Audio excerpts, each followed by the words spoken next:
लाडू तर तुम्ही बऱ्याच प्रकारचे खाल्ले असतील, पण हा लाडू तुम्ही कधी खाल्लाय का? उकळत्या पाण्यामध्ये खोबरं आणि बदाम घालून हा लाडू तुम्ही कधीच खाल्ला नसेल. एकदा का तुम्ही खाल्ला ना हा लाडू बनवून, सगळं काही विसरायला होतं, एवढं जबरदस्त लागतो टेस्टला. त्यासाठी करायचं काय, रेसिपी व्हिडिओ जास्तीत जास्त सेव्ह करायचं, शेअर करायचं. रक्षाबंधनसाठी खूपच कामाचे सणवार येत आहेत, त्याच्यामुळे रेसिपी तर सेव्ह झालीच पाहिजे.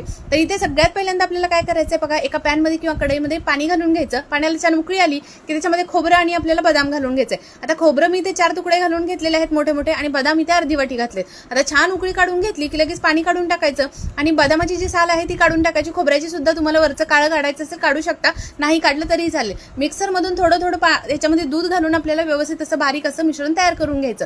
अर्धी वाटी इतकं गुळ किसून घ्यायचा. लगेच पॅन मध्ये काय करायचं, 4 ते 5 चमचे इतकं तूप घालून घ्यायचं. तुपावरती आपल्याला जे मिश्रण आपण तयार करून घेतलं होतं खोबऱ्याचं ते छान परतून घ्यायचं.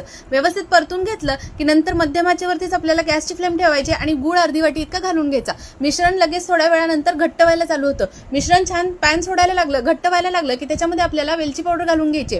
इथे पाहू शकता अशा पद्धतीनं गोळा तयार झाला पाहिजे, म्हणजे व्यवस्थित अगदी मिश्रण आपलं सेट झालेलं आहे. लगेच गॅस बंद करायचा, मिश्रण थंड करून घ्यायचं आणि आपल्याला इथे लाडू वळून घ्यायचे आहेत. तर या पद्धतीनं असे लाडू यापूर्वी तुम्ही कधी खाल्लेत का, मला कमेंट करून नक्की सांगायचं. आणि विशेष म्हणजे आता रक्षाबंधन येते, गौरी गणपती येते, त्याच्यामुळे रेसिपी व्हिडिओ जास्तीत जास्त शेअर करा. इथे तोडून सुद्धा दाखवते, लहानांपासून मोठ्यांपर्यंत तोंडात विरघळणारे लाडू होतात. नक्की बनवा, खूपच पौष्टिक असे हे लाडू. जास्तीत जास्त लोकांपर्यंत शेअर करा. रेसिपी आवडली तर फॉलो करा आणि कमेंट करून सांगायला विसरू नका.